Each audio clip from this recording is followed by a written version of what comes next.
আমি আজকে করাচ্ছি ক্লাস 8-এর অষ্টম শ্রেণীর কোষে দেখি 4.1-এর অঙ্কটাই করাচ্ছি। প্রথম যে গুণ করা, এখানে দেওয়া আছে যে এ এর মান দেওয়া আছে, বি এর মান দেওয়া আছে, সি এর মান দেওয়া আছে, সেখান থেকে X minus Y into A, Y minus Z into B, Z minus Z minus X into C, এই মানটা বার করতে দিয়েছে।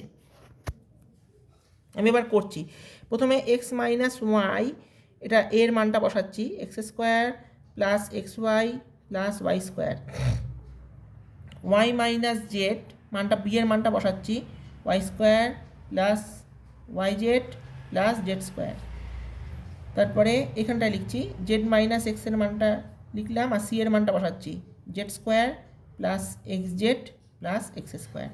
এখন একটা ফর্মুলা আমি একটু পাশে লিখে দিচ্ছি, A minus B square plus A B plus B square, এইটা সমান সমান হয় হচ্ছে A cube minus B cube.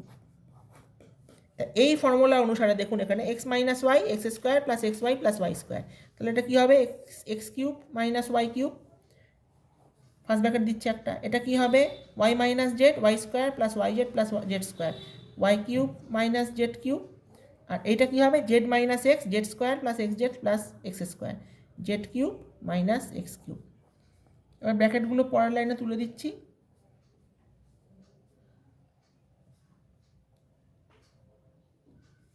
এটার সাথে এটা কেটে গেল, এটার সাথে এটা কেটে গেল, এটার সাথে এটা কেটে গেল, সব কেটে গেল, উত্তর হচ্ছে 0। আশা করি ভিডিওটা স্টুডেন্টদের পক্ষে উপকারী হবে।